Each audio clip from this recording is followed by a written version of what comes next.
John Dillinger had escaped the Lake County Jail in Crown Point, Indiana, and like the Roofing Nails gangsters scattered on the road after robberies, left a trail of destroyed careers in his wake.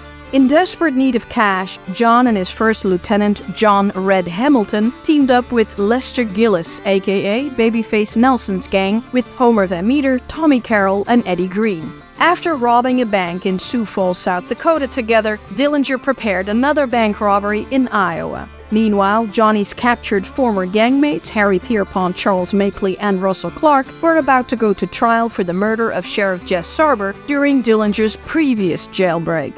I am Yvette, this is Defragged History. Thank you for tuning in to episode 7 of the story of John Dillinger, how it started, how it ended, and everything in between. Lima, Ohio, preparing for the terror gang trial of the murder of Sheriff Jess Sarber, was in a state of siege. Everyone feared John Dillinger would come tearing up the street with a new heavily armed gang and break out his friends. I mean, he knew the way. So the Allen County Courthouse and jail was barricaded with sandbags, wire, and temporary wooden walls. However, the county lacked the funds for extra personnel to guard the jail, so Ohio Governor George White ordered General Harold Bush to ship in 24 Ohio National Guardsmen. General Bush, nicknamed Whispering Willie because of his booming voice, tried to think like Dillinger and instantly saw a problem. Young Sheriff Don Sarber, son of, had recruited a large number of special deputies. Dillinger and pals could hide among these unknown men, so Bush cut back their numbers and limited their access. Whispering Willie placed mounted machine guns and 7 wooden dummy guns at strategic locations. He turned his command post at the Hotel Norval into a fortress and had the jury, Judge Emmett Everett, Prosecutor Ernest Botkin, and their families move in. In case of an attack, an alarm would spread throughout Ohio, Indiana, and southern Michigan within 15 minutes. Harry Pierpont's lawyer, Jesse Levi, taking a page from Lewis Pickett's playbook, protested that the whole vibe of the place, including her client's heavy leg irons, convicted him before the trial even began. But Prosecutor Botkin said that he who shall not be named could show up, and easily convinced the judge it was all necessary. General Bush, still channeling his inner Dillinger, believed the outlaw, a very careful and methodical planner, would lay low for now. He was not wrong. Dillinger was well aware he couldn't bust out his pals at this time and got busy elsewhere. He sent Eddie Green and Homer Van Meter to Mason City, Iowa, where they rented a room at the local YMCA to case the First National Bank Lom style.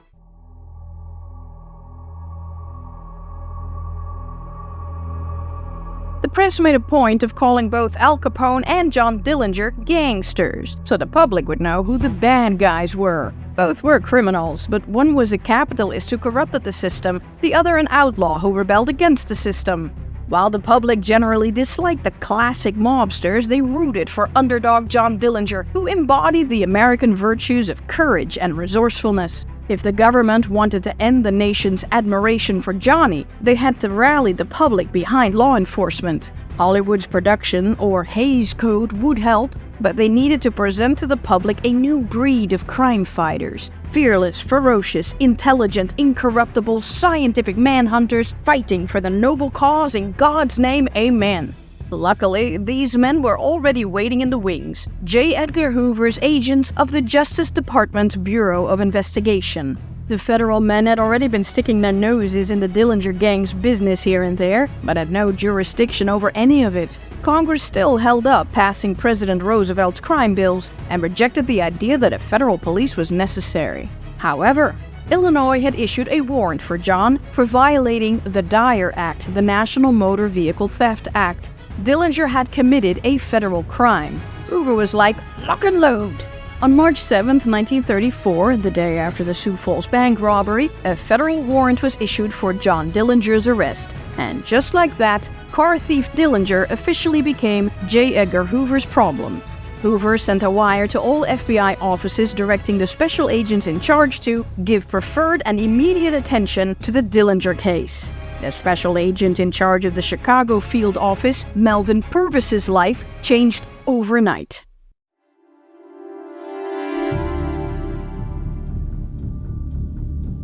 Melvin Horace Purvis was born in 1903 in Timminsville, South Carolina, as a son of a wealthy tobacco farmer and businessman. As a teen, he was popular, charming, athletic, and a crack shot, very skilled with firearms. Purvis got a law degree from South Carolina University and passed the bar, but was soon bored with his work at a law firm. He dreamt of a life of adventure and wanted to become a diplomat in a foreign country, but no positions were available at the U.S. State Department, and he followed the advice of his father's influential friend. In 1926, he applied for a job at the U.S. Department of Justice's Bureau of Investigation. The new guy in charge, J. Edgar Hoover, had been cleaning up the place and needed new blood. However, the director implemented strict hiring practices for his elite force. New agents had to be at least 25 years of age and 5'9". Purvis was 23 and 5'3". Also, the Bureau was in the middle of downsizing. Still, in December 1926, Purvis landed an interview, and after the vetting process, Hoover fell in love, or something. The young man was handsome, charming, diminutive, educated, efficient, and well-mannered. Everything Hoover wanted in an agent, a true gentleman crime buster. And, as one of few agents, Purvis talked back to him, which apparently won J.E. over. However, did Purvis realize the job involved a lot of travel and that he'd need to cut all ties to his previous life? Melvin didn't blink. Sign me up. And so, on January 29, 1927, Purvis was hired as a federal agent and said goodbye to his family and the girl he was in love with, Roseanne Wilcox. A special agent's life was tough. The agents were on call 24/7 and had weeks or even months-long assignments all over the country. There was no work-life balance. Work was life and life was work. The G-men lived out of hotel rooms, and agents often rented rooms together. They had no social life either, since dating women was impossible. Agents weren't allowed to tell anyone what they did for a living. The work was mostly investigative and tedious, but Purvis flexed his mad lawyer skills. He was assigned to various field offices, leaving a trail of glowing reviews everywhere he went. In November 1930, the 27-year-old became the youngest field office chief in Cincinnati. Hoover then had him hopping various offices to prepare him for an agent's most high-profile job, running the Chicago field office. Purvis got the assignment on October 25, 1932. The town was home to the sensational Chicago underworld, plus the newcomers, the Depression-era gangsters who had little to fear from shady politicians and corrupt policemen. Doris Rogers, who became Purvis's secretary, said that by all appearances Melvin was the wrong man for the job. A refined Southern attorney who looked like he was fresh out of college, wore elegant suits, had a valet, and drove an 8-cylinder Pierce Arrow while most agents drove modest Fords. Though he didn't have a lot of experience, Hoover thought he was perfect for the job, and Purvis, always sure of himself, figured he could pull it off. Purvis was thrown in at the deep end and faced off with all kinds of criminals he'd never faced before: hijackers, car thieves, blackmailers, and kidnappers. Most special agents in charge were desk jockeys, but Purvis was a hands-on boss. He spent a lot of time in the field and talked to both suspects and victims in person. Most special agents in charge didn't, to avoid having to appear in court. Purvis oversaw the William Ham and John Factor kidnappings. Without a shred of evidence, he fingered the Toohey gang for both. A jury acquitted Roger Toohey for the Ham kidnapping case, but convicted him for the Factor one. Roger was cleared in 1959, when John Factor, aka Jake the Barber, revealed he had staged his kidnapping to avoid extradition to Great Britain on a fraud charge. Gangsters proved immensely slippery. In the summer of 1933, Purvis bungled a raid on Vern Miller, the main suspect in the Kansas City massacre, who was found dead in a ditch in Detroit soon after. Hoover was mad. Purvis briefly joined the hunt for Machine Gun Kelly and his wife Catherine, but bungled the job again. Hoover was livid. In January 1934, Purvis saved his career by catching Charles Butcher's kidnapper, Vern Sankey, one of the era's shrewdest gangsters, during a well-prepared stakeout at a barber shop. When Purvis also tried to pin the Lindbergh baby kidnapping on Sankey, he responded, "I'm a man. I'd kidnap another man. I'd never touch a baby." Roger Toohey, Machine Gun Kelly, and Vern Sankey were out of the way. Now John Dillinger became Purvis's primary target. But the Bureau wasn't ready.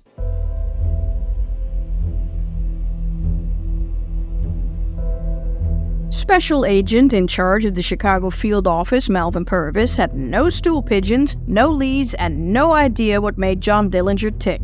He had to start from scratch. He pulled 5 agents of the Bremer kidnapping case to work on the Dillinger gang and hired a confidential informant for $5 a day. He got warrants for wiretaps, organized stakeouts and raids, and tried to get all the intel from everyone. When Purvis contacted John Steege of the Chicago Police Department's Dillinger Squad, he got squat. The agent wrote Hoover that Steege has not been particularly anxious to furnish any information concerning any of his activities to anyone, including other police.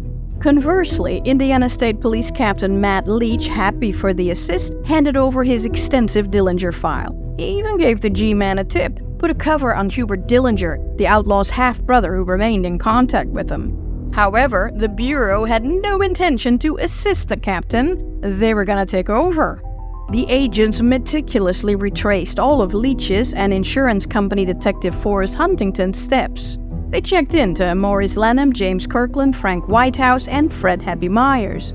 The G-Men pestered Mary Longacre and talked to Noble Claycomb and Paul Lefty Parker. The agents visited Michigan City to talk to Sam Goldstein, Hilton Crouch, and Ed Schaus. Only Schaus gave them actionable intel. Dillinger's girlfriend's name, Ann Martin, which wasn't her real name. He knew her as Billy. Her last name was Fischetti or something. They should talk to a guy named Charrington or something, who was in Leavenworth, whose partner was her ex-husband, whose name he didn't know. 5 days later, the G-Men knew John Dillinger's lady was Mary Evelyn Frechette from Neopit, Wisconsin, and got her entire life story. She'd been living in Detroit, but had recently disappeared. In Detroit, they also located the other moles, John Hamilton's girl, Pat Charrington, and Russell Clark's girl, Opal Long. They put a 24-hour surveillance on them. Sooner or later, they'd contact John Dillinger or John Hamilton. However, the ladies were too savvy for the G-Men, and the agents already lost track of them a few days later. The agents took a page from Leach's playbook and started harassing Harry Pierpont's girl, Mary Kinder, and put surveillance on the families of Pierpont and Hamilton. Captain Leach didn't find out he was benched until he drove to Detroit, where federal agents were staking out Russell Clark's family home. The G-Men gave him an ice-cold reception and made it clear they didn't like him and had no more use for him. With the federal men in play, Indiana Governor Paul McNutt and State Police Superintendent Al Feeney, tired of all the infighting concerning East Chicago, distanced themselves from the captain. Matt Leach had been frozen out. He was done.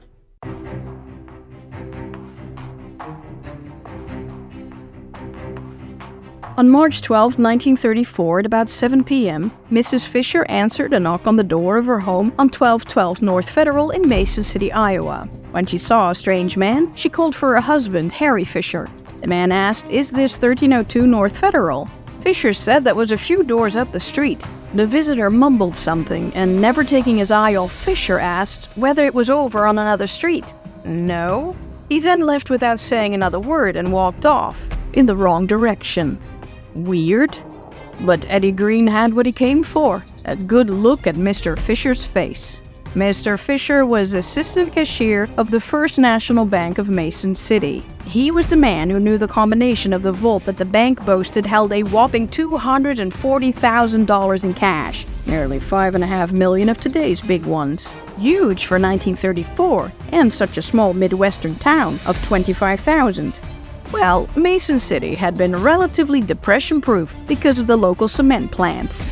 If this robbery succeeded, the gang would have enough to afford the best equipment, lawyers, judges, politicians, and police spies. However, John Dillinger had decided to use his share, some $40,000, to do what he and fellow inmate James Jenkins had spent so many hours talking about: escape to Mexico or South America to live like a king.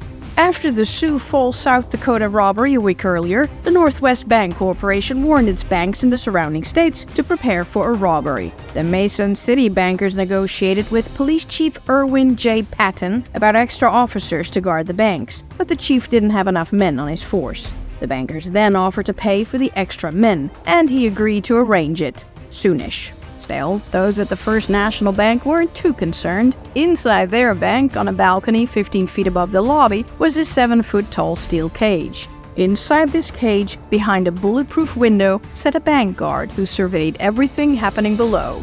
At the first sign of trouble, he'd fire his gas gun and launch tear gas canisters in the lobby, which would incapacitate the robbers in minutes. Now here's the thing. Eddie Green and Homer Van Meter hadn't noticed this cage on their casing mission. The gang was in for a surprise.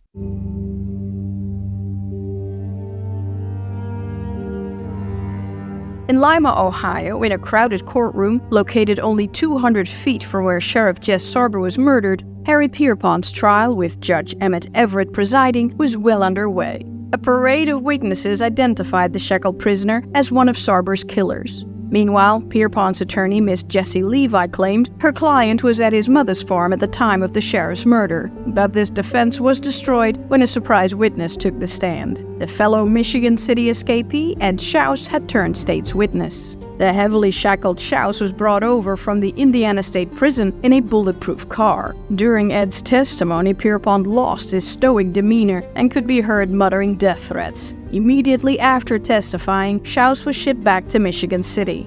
Pierpont's fate was sealed when Tucson officer Jay Smith testified that he found Sarber's .38 Colt Detective Special on Harry during his arrest. But Lucy Sarber's testimony buried him. On the stand, she recalled that despite her pleas, Pierpont had refused to allow her to care for her dying husband and then locked her in a cell. On March 11th, Miss Levi put Pierpont on the stand. He calmly admitted to leading the Michigan City break, but denied breaking out Dillinger. No one believed him. During cross-examination, prosecutor Ernest Bodkin tried to rile Pierpont to reveal the gangster's ultra-violent persona. It worked, only a little. Late that afternoon, Jessie Levi delivered her closing argument. She pled for mercy and said, "And now I leave the fate of Harry Pierpont in your hands. And even though I walk in the valley of the shadow of death, I fear no evil. I know God is with me, with the defendant, in the hearts of every one of you. So I hand him over to you, and I pray God in his goodness will show you the way to do the right thing." Prosecutor Bodkin, in his closing argument, demanded the death penalty. "If this evidence doesn't require the chair, I don't know what I'm talking about. It is your duty to uphold the law and impose the proper sentence. Members of the jury, if you'll do this, you'll have nothing to fear or regret. The only thing you need to fear is the violation of that thing that your conscience tells you to do." After a 3-day trial, the norm in those simpler times, the jury deliberated only for 45 minutes. They found Harry Pierpont guilty of first-degree murder, with no recommendation of mercy. Judge Everett, who would pronounce sentence in a few days, asked if the prisoner had anything to say. Pierpont replied, "No, not a word." When photographers swarmed around the defense table, Pierpont's mom Lena held a scarf before Pete's face. He whispered something and kissed her, and was returned to his cell. On March 12, 1934, Charles Makeley's trial started. Judge Everett started off the proceedings with a bombshell. "We have received direct word that Dillinger is on his way here with armed men." No, he wasn't. The man was on his way to Iowa to rob a bank. Oh, and by the way, Dillinger was also going to kidnap Governor George White and his daughter Mary and demand for a ransom Pierpont's release. The governor was like, not sweating it. But he received extra guards, and police were on the lookout for an Illinois car with 3 heavily armed men, one of them John Dillinger. Now, the man had just checked into a hotel in Manly, Iowa. He was about to rob a bank.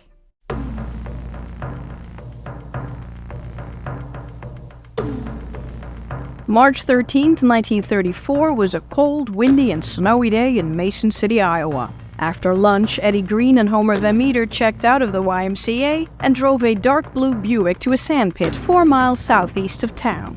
Moments later, a large car approached from the north. John Dillinger, Babyface Nelson, Tommy Carroll, John Hamilton, and a 7th person emerged from the car and got into the Buick. The 7th one may have been either John Burns, Red Forsyth, or John Paul Chase, or, according to some accounts, a woman.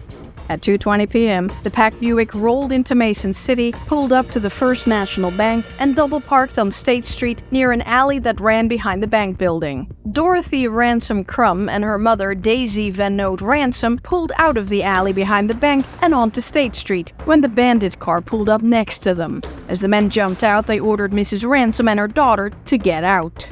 Mrs. Ransom did, and climbed on the running board of the bandit's car as directed. But Dorothy, a polio victim, said, "I can't get out, I'm lame." The bandit insisted. Dorothy frantically thought of a way to save her mother from an unknown fate, so she got out of the car but walked with exaggerated lameness and told the bandit, "Don't take my mother, I need her to take care of me." The bandit told both of them to get into their own car but to stay there, which they did.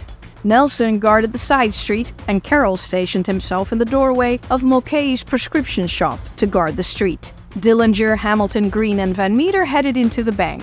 The driver remained in the vehicle with a large gun poised and ready to strike. Carroll noticed a guy standing behind a film camera across the street. Independent filmmaker H.C. Kunkelman was making a feature on small-town America. Carroll ordered, "Hey you, put that damn thing away. If there's any shooting to be done, we'll do it." When Kunkelman noticed Tommy's Thompson, he packed up his gear and scrammed. Dillinger, Hamilton, Van Meter, and Green entered the bank hollering and shrieking and waving their machine guns around. Johnny had entranceway duty while the others fanned out into the bank.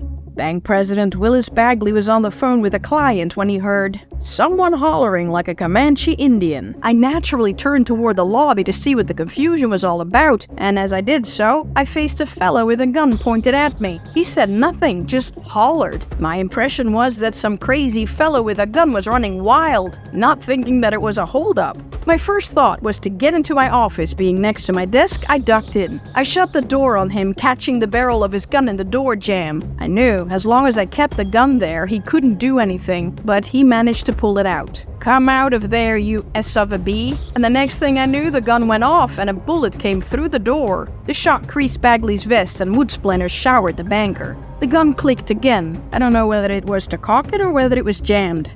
Either way, the man, Homer Van Meter, gave up and returned to the lobby.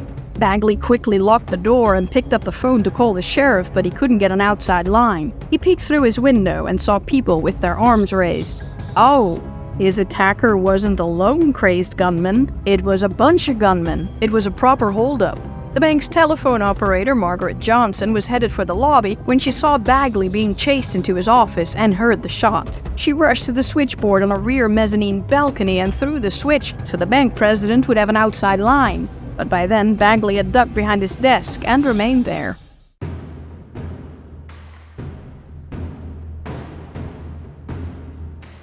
Pandemonium reigned in the bank lobby. The bandits fired their machine guns over the heads of the 31 employees and some 30 customers. Harry Fisher, at his cage serving a customer, had forgotten all about his visitor at the door from the night before until he saw the awkward stranger, Eddie Green, brandishing a gun.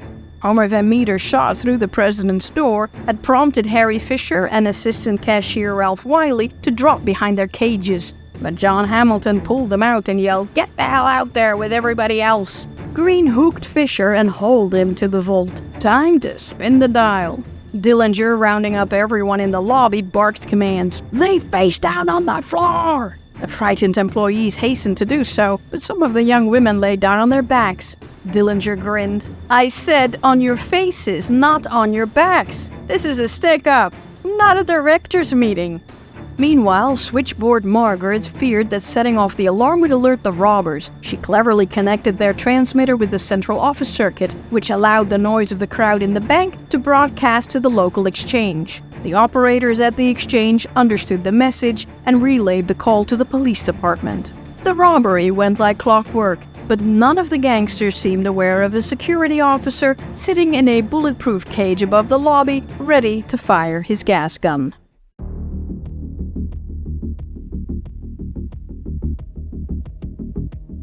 In the cage above the door, guard Tom Walters heard a noise from below, but figured it was a customer complaining about a loan. When the noises continued, he got up to have a look-see through the thick window. He saw Eddie Green in the lobby, holding a machine gun.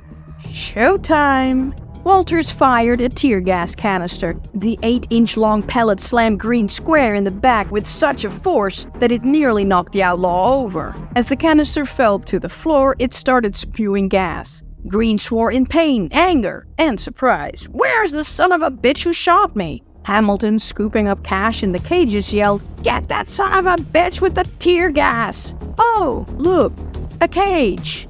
They'd missed that on their casing mission. Oops. Green fired his Thompson at the cage but only dented the bulletproof glass. Still, some shards flew into Walter's chin and ear. Down in the lobby, the gas spread quickly and everyone, robbers and hostages, suffered burning eyes, noses, throats, and skin. The security guard had 4 charges of tear gas in his cage, but now his hands were covered in blood and he couldn't pull the empty shell from the gas gun. He reached for the gas candles, but there were none. Walter said, "I then grabbed my Winchester automatic and was just ready to pop him when he grabbed F.A. Stevenson and put him up in front of him." Green asked his shield Stevenson, a customer, "How many guards in that thing and how do you get into it?" Stevenson actually knew the answers. 1 guard, and via that ladder. Before Green could do anything, a gas candle landed on the floor. Tom Barkley, an assistant auditor on the mezzanine balcony, had seen one man chasing Mr. Bagley, and he ran into the director's room, got a bomb, set it off, and hurled it to the lobby, jerking the pin off in the throw. The fuming candle rolled around, and an elderly man lying on the floor kicked it away. Another elderly customer kicked it back. The first man swiped it into a different direction, and someone else pinballed it in yet another direction. A few intrigued spectators on the balcony almost laughed. Switchboard Margaret, horrified at the sight of the gas attack, crawled to the storeroom, opened the window overlooking the alley behind the bank, and shouted to a short man standing on the sidewalk wearing a cap and brown overcoat, "Hey you, get to work and notify somebody, the bank is being robbed!" Babyface Nelson looked up and pointed his machine gun at her. "You're telling me, lady?"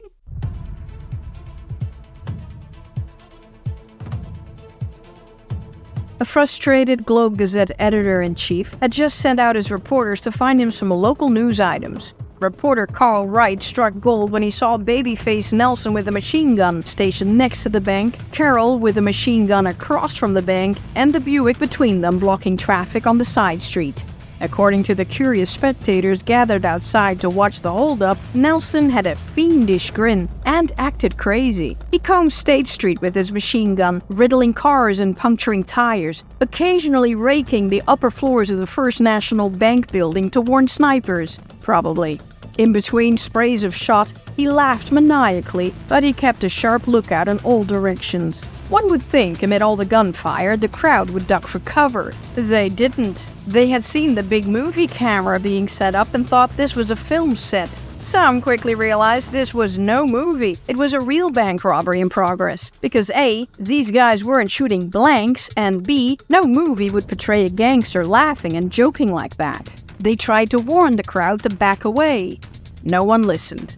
Raymond L. James, the secretary of the school board carrying a portfolio under his arm, entirely unaware of the situation, strolled down the side street toward the bank, toward Nelson. Babyface shrieked at him to stop, but a second later, Jimmy shot the man in the leg, twice. The man fell to the ground. Nelson was on him, jerked the portfolio from under the stricken man's arm, and searched it. No gun. He threw it back. "I thought you were a cop, you stupid bastard!" Across the street, James's son, Tom, saw his father go down and ran up to help, but Nelson fired at him, striking one of the cars nearby, which stopped Tom in his tracks. Mother and daughter Ransom saw it all go down, but could do nothing. Meanwhile, police and vigilantes arrived on the scene. They climbed on nearby roofs and peeked out of upper-story windows. Once the bandits emerged from the bank, they'd be toast. Meanwhile, the situation inside the bank became unsustainable due to the gas. Everyone, customers, employees, and robbers alike, had tears streaming down their faces. The robbery was over. The gang had to leave.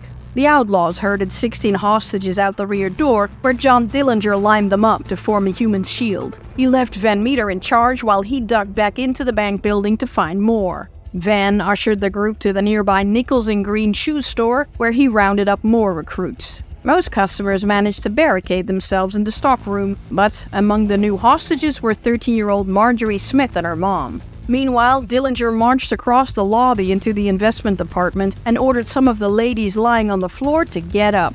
Among them was stenographer Lydia Crosby. He ushered the women out the revolving door and lined them up. Most hostages got tired from holding out their arms and lowered them. Dillinger yelled like a scolding schoolteacher, "Can't you get your hands up any higher than that?" From the corner of his eye, Johnny noticed an impatient driver swerving around the stalled traffic to pass the bank. Dillinger, holding the Thompson in his right hand, pulled the .45 with his left hand and shot the car's radiator. That stopped him in his tracks.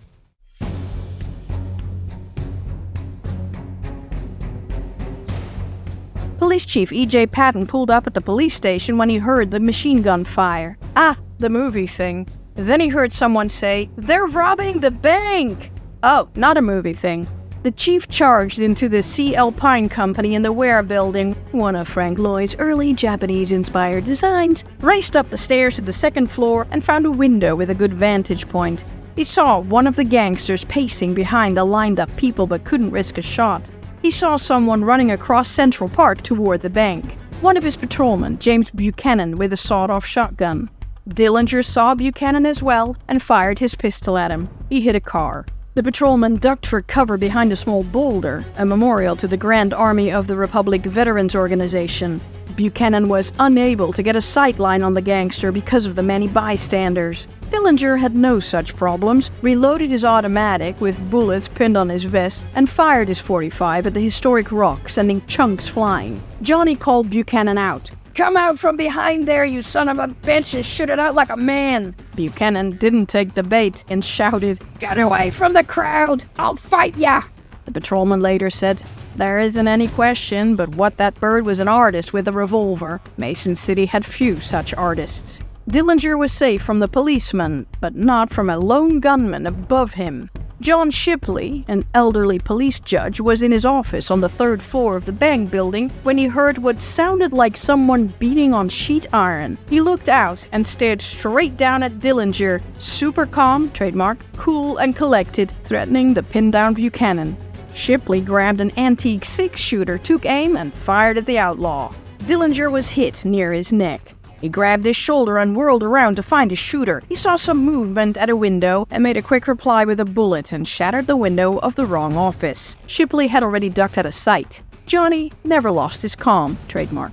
One witness suggested, "You'd almost think that bozo believed he had the only gun in the world." The gang was about to be surrounded, but the robbery, though severely hampered by the gas, was still in progress.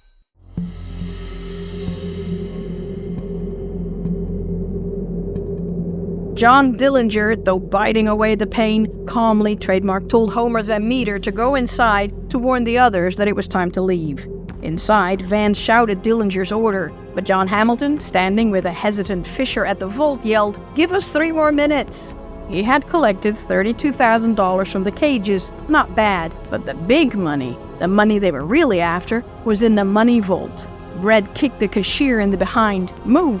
Fisher, with Hamilton breathing down his neck, stepped through the massive door of the main vault, shuffled past the safety deposit boxes until he got to the bar door leading to the money vault. The door was unlocked, but Fisher quickly considered all the ways he could delay the robbers. He spun the dial and locked it instead. Then he said he couldn't see because of the tear gas. Hamilton raised his weapon, which miraculously cleared Fisher's vision. Still, he took an extra minute to fumble with the key before opening the door. The cashier instinctively grabbed a heavy bag of pennies they'd always used as a doorstop, but Red picked it up first and dropped it in his big bag. Oof, heavy. Fisher was like, "Great!" He slipped into the vault and released the door, which, without the doorstop, slammed shut and locked. Ha ha! Fisher and Hamilton were now separated by the bars. He apologized to Hamilton that he couldn't open the door. The gas must have not only clouded Red's vision, but also his brain, because he had just seen Fisher open it with the key. The cashier told Hamilton he could shove the money through the bars. Red told him to get on with it. Dillinger saw the growing crowd outside. This was getting out of control fast. He told Van Meter to get the guys right this second. Van again shouted the message at Hamilton, but the gangster pleaded, "Just give me another minute." Fisher kept returning to the bars with bundles of $1 bills and carefully pushed each package through the narrow opening of the bars. Hamilton saw what Fisher was doing and shouted, "Hand the big bills out here or I'm gonna plug you." Fisher, pretending he didn't understand, kept handing out the packages of $1 notes. After a few more minutes, Van Meter ran in a third time. "We're going!" Hamilton cursed at Fisher, picked up his bag weighed down with the pennies. It's hell to leave all that money back there. Of the almost $200,000, Fisher had given Hamilton only $20,000. Red needed a human shield, and with his free hand grabbed Francis Dessart, a savings department clerk, and took him out the front door. Dillinger yelled at the hostages to start moving around the corner.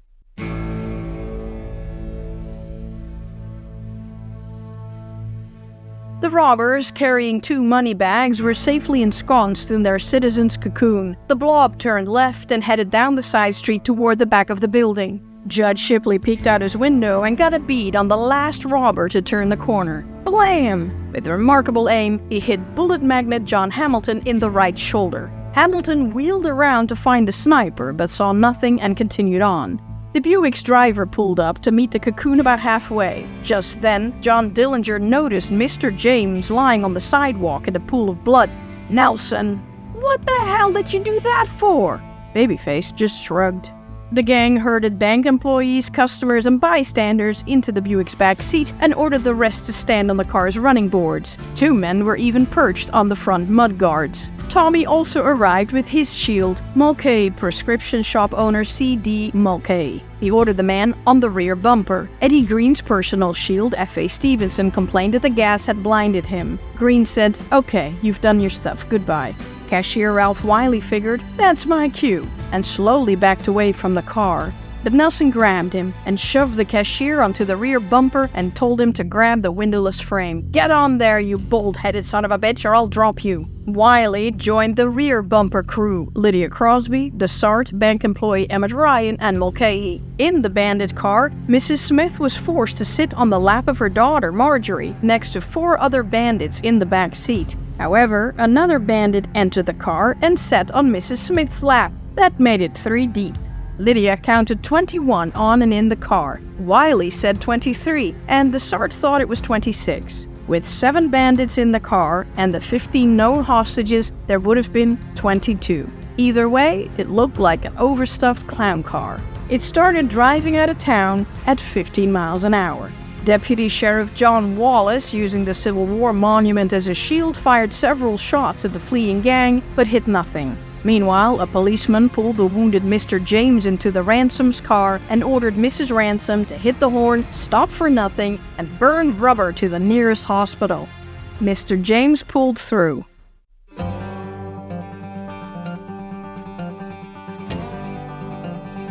Mere moments after the bandits took off in their overloaded Buick, sheriffs and police departments in the area as far north as St. Paul mobilized and threw out blockades on all roads and bridges. Meanwhile, Chief Patton rode shotgun in Detective Leo Risacher's car, with Superintendent of Records Ray Ullman in the back seat, and went after the clown car. But they got tangled up in traffic because all the cars who were stalled because of the robbery started driving off.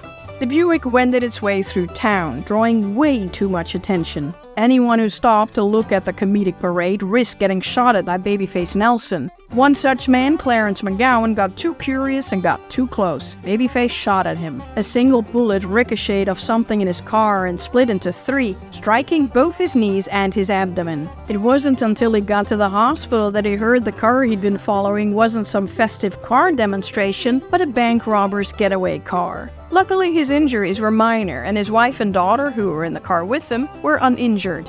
When the bandit car passed the West Kirk apartments, Miss Minnie Peam, an elderly hostage desperately hanging on, cried hysterically, "Let me out! This is where I live!" The Buick's bus driver stopped to let Miss Peam off. "Thank you kindly." Cashier Wiley figured, "That's my cue." He also snuck off, but someone inside snarled, "Get back on, you!" thus foiling the cashier's second escape attempt. Wiley rushed back on the back bumper and the Buick bus chugged off again at the not breakneck speed of 20 miles an hour. Meanwhile, Chief Patton and the men had disentangled themselves from traffic hell and got within a block of the getaway car. Patton warned Detective Risacher, "Don't get too close, they can shoot at us. We doesn't shoot at them." Near the city limits at the top of the hill, Nelson yelled at the driver to pull over. "Wait till they come over the hill, and then I'll pop 'em off." Jimmy got out and took aim at his pursuers. One shot went under the car, one passed the car, and one struck the rear, barely missing Officer Ullman, who sat on the back seat. Detective Risacher squealed into a farmer's driveway. The cops agreed not to return fire. The life of innocent bystanders was worth more than the capture of the bandits. They had to let him escape.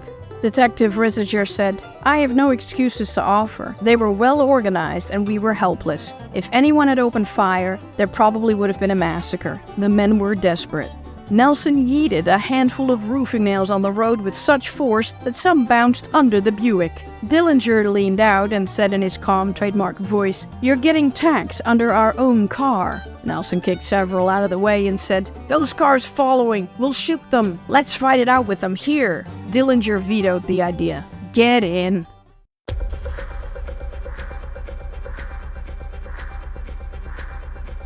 The gangsters' Buick continued almost a mile on the highway before turning onto a dirt road heading south. They discovered one of their hostages carried a lunch order delivery. They commandeered the sandwiches and scarfed them down. Bank robbing makes a man a little peckish, you know. There was a whole almost hilarious to-do afterwards about who would pay for the sandwiches, which had been picked up at the store, but not delivered and paid for. I believe it was resolved by each party agreeing to pay half.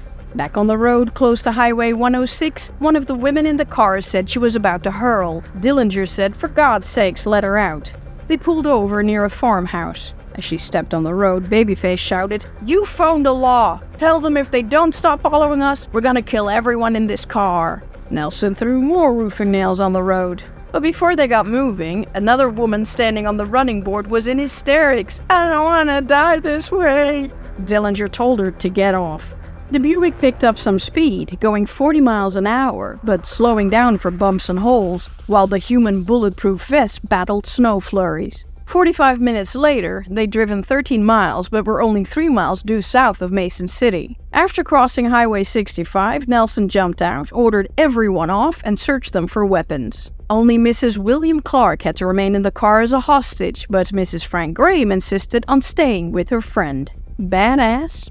Mrs. Clark later testified that one of the men constantly referred to a long strip of paper with a detailed description of Mason City and vicinity. He directed the driver and cautioned him from time to time, once telling him, "They've been working on the road here, watch out for loose sand," and, "Yep, there's the railroad track." Then the Buick arrived at the sand pit where the bandits had stashed 2 cars. They released the last 2 hostages, and reporters asked Mrs. Clark if she could identify her captors. She hissed, "I sure would. Especially the one who winked at me." The winker and friends deliberately ran the Buick into a ditch. It slammed into a tree as it went over the edge. The gang split up and took off in the 2 cars. Despite all the roadblocks, the bandits safely returned to their hideouts in Minneapolis and St. Paul.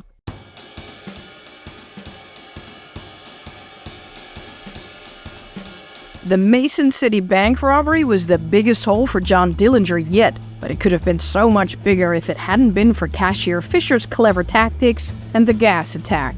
The robbers walked away with a little over $52,000, not nearly enough for Dillinger to flee the country.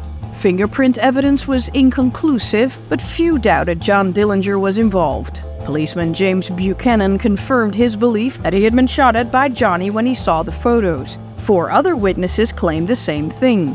Bank security officers were suddenly in such high demand in this region that private agencies had trouble fulfilling the requests. Now John Dillinger also helped to solve the unemployment issue. You're welcome, America. I kid. Both John's right shoulders were bandaged up, but they feared infection. 2 days after the robbery, they paid a midnight visit to the home of Dr. Nels Mortensen, the city health officer of St. Paul. Mortensen removed the dressings and examined the wounds. Bullet wounds. Oh dear. He saw Hamilton's gun peeking out of his coat. Gangsters. Oh dear. He quickly slapped the bandages back on and told the men they're not dangerous. He lied that he had no first aid supplies at his house. They should come to his office at 11 the next morning, just to be safe. When the men left, Mortensen picked up the phone to call the police. He hung up. His patients might come back and kill him. Neither outlaw showed up the next day. They take their chances. There was no law requiring a doctor to report bullet wounds to the authorities, but when word came out Dr. Mortensen had treated the outlaws, he was severely criticized and was eventually suspended. Okay, so Dillinger still killed careers.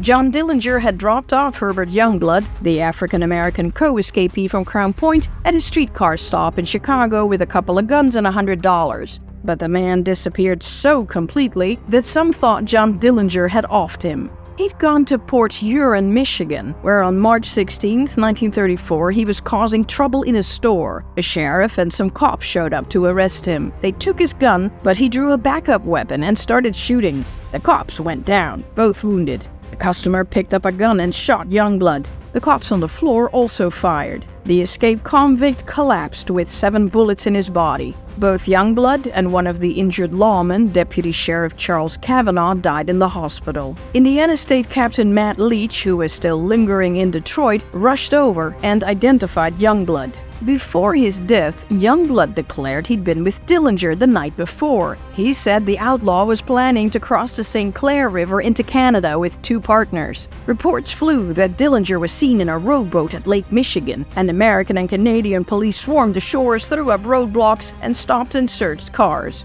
Why anyone believed Youngblood is anyone's guess. Leach figured Dillinger wasn't in Port Huron. No, the gangster was languishing in Chicago, deserted by his gang, all alone and broke because he was too hot. Well, Dillinger was not in Chicago, not deserted, not alone, not broke, but he was hot. I mean, Billy was about to get her divorce from Walter Sparks.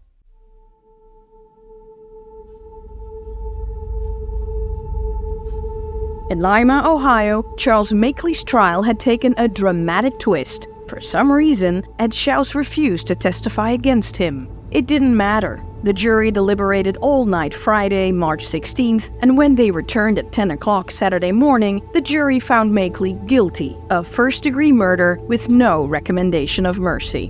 While the verdict was read, the dead man walking clenched his fists and teeth but made no comment. Russell Clark was up next. On March 16th, Clark's common-law wife, Opal Long, entered lawyer Louis Pickett's office and put $485 on the attorney's desk. She said, "Here's every cent I have, Mr. Pickett. I want you to go to Lima with it and try to save Russell." Pickett boarded the train that afternoon and found Lima under virtual martial law. Jail guards with machine guns, National Guardsmen patrolling the streets, planes circling the town, and sandbag forts everywhere. Pickett got in touch with Clark's attorney, Clarence Miller. He would join the defense. While he was out there, Esther Anderson arrived with a message from John Dillinger saying that if the legal road was a bust, he and a half-dozen men would take the jail by storm. Pickett immediately burned the note. Great. Now he had to go and talk him out of that stupid idea. Gangsters, am I right? The arrival of Dillinger's lawyer freaked everyone out. And when a woman also showed up, this was Crown Point 2.0. Arrest that man! About 1 o'clock on that Saturday afternoon, Pickett was picked up and rudely escorted to the city jail. The lawyer was searched and documents pertaining to the Clark case, including a witness list, were seized. He was released, went to Miller to get a new list, and was arrested again. The list seized again and released again. The furious lawyer told the men barricading the courthouse, "I'm Lou Pickett. I've got a client up in Chicago who may be coming down to see you boys. Better throw on a few more sandbags." About 6 o'clock in the evening, Pickett was picked up again by a National Guardsman. General Bush would like a word. According to Pickett, Whispering Willie, flanked by 4 militia officers, was waiting with a whip in his hand. The general snapped, "So, you're down here from Dillinger. I have a good mind to let you have this across the face." "I'd be a little careful about who I hit with that whip, General. What are you doing in Lima anyway?" "It's no secret. I'm here to help defend Russell Clark. His mother, Mrs. May Clark, sent me." "You're sure Dillinger didn't send you to case the jail?" Pickett snorted. The general grumped. "Well, we'll put you in a place where you won't do any harm." So, Pickett spent his first night in Lima in the Hoosgow. The lawyer was released the next morning and was told he was off Clark's case. But Lima didn't like a Pickett on the loose, so they accused him of offering bribes to the guards. He was again escorted to the jail for another night in the slammer. Monday morning, Pickett was released again, just as Russell Clark's trial started. Clark's attorneys, Miller and Jesse Levi, claimed the defendant had been at a relative's house at the time of the sheriff's murder. It didn't take long for Pickett to be picked up for the 5th time in 3 days. His attorney secured his release at around midnight. Pickett figured he'd be picked up again before he reached his hotel, went to a private club, and stayed there until morning. On Tuesday morning, Indiana's Attorney General Philip Lutz arrived with state police officers to present Pickett with a warrant. He was implicated in the Crown Point jailbreak. When Pickett heard what was coming his way, he was like, "Taxi!" He told the driver to take him to the train station in the next town over so he could go home. However, police officers swarmed the train station. Pickett asked the driver to check out what was what. The man returned. "They're looking for a Chicago lawyer named Louis Pickett." "That's what I wanted to know. Drive me on to Fort Wayne." Unfortunately, rumors traveled faster than lawyers, and at Fort Wayne, police were checking the hotels. Pickett sighed, "Take me to Chicago." At around midnight, the frazzled attorney arrived in Chicago. The duo had stopped at several taverns along the way, and the fare came to a staggering $42, nearly $1,000 today. Fortunately, Dillinger had just left $2,300 for Pickett at O'Leary's place, along with some money for Lena Pierpont, Harry's mom.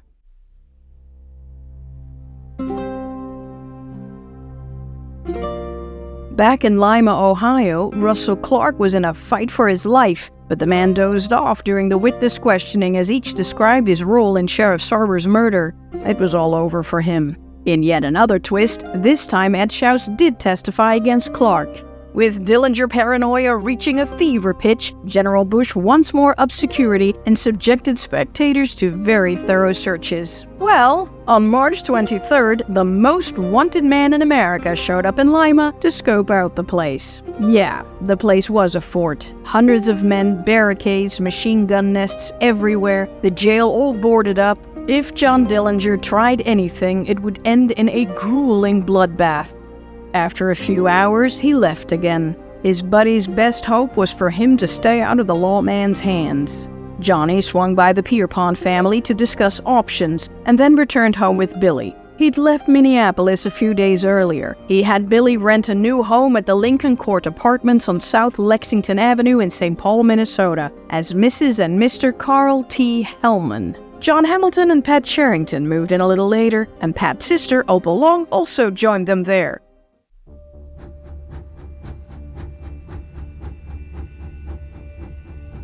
On the afternoon of March 24, 1934, Harry Pierpont and Charles Makeley were in court for sentencing. Pierpont was all smiles, dressed in an expensive gray suit with a spiffy new haircut. An equally well-dressed Makeley stood grinning and chewing gum. Their smiles faded when Judge Everett read the sentence. They were both to die in the electric chair on Friday, July 13, 1934. Pierpont nearly lost it, dropped his tough guy act, and collapsed in his cell. Harry, who had been born on Friday the 13th, would now die on Friday the 13th. Makeley, still chewing gum, only said, "They all have to die once." 4 hours later, Russell Clark was convicted of murder, but he sat in stunned silence when the jury recommended mercy, sparing his life. He was sentenced to life imprisonment. Back in the cell block, Clark crowed that he'd come out on top. Pierpont said, "You poor bastard, you think you've got the best of it? You didn't. You got to serve 40 or 50 years in stir. Charlie and I got a sentence of only 111 days. Prosecutor Ernest Botkin announced that the show wasn't over. Ed Schaus and Harry Copeland were up next. Jessie Levi told Judge Everett she would appeal the cases of Pierpont and Makeley to the Supreme Court on the basis of prejudice, but Judge Everett overruled the motions for a new trial. On March 27th, Pierpont, Makeley, and Clark were escorted to the Ohio State Penitentiary at Columbus under heavy military guard. The prison even hired special reinforcements. Ironically, while everyone focused on this trio, 3 other convicts disarmed a guard and scaled the walls to freedom.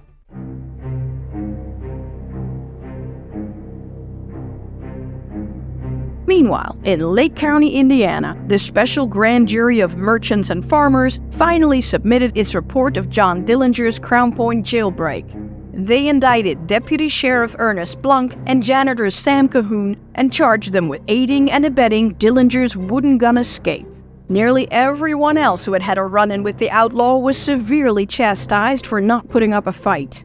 They also censured Indiana's executive department from Governor McNutt on down for failing to transfer John Dillinger to the Indiana State Prison. Two men were praised: a trustee for raising the alarm that Dillinger had escaped, and prosecutor Robert Estill for his zeal in the prosecution. However, Judge William Murray blasted the report and attacked Dillinger bestie Estill for approving it. He said, "I don't see why I should take the advice of a prosecutor who had his picture taken hugging Dillinger."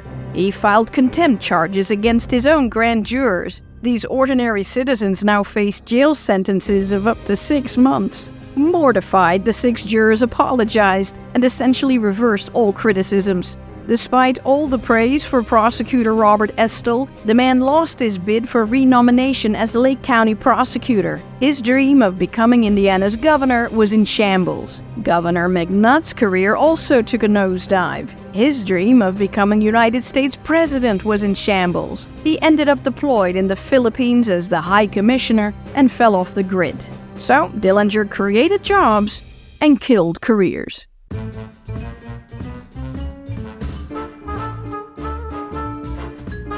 The second Dillinger, Nelson gang was dormant, but not a day went by without John Dillinger's mug printed on the front pages. The man was cited everywhere all at once and was again blamed for every single bank robbery and heist in the country. He was positively identified as the robber of a bank in St. Cloud, Florida. On the same day, he was also seen in the forest of Upper Michigan and northern Wisconsin. And around the same time, he robbed a railroad freight terminal in Detroit.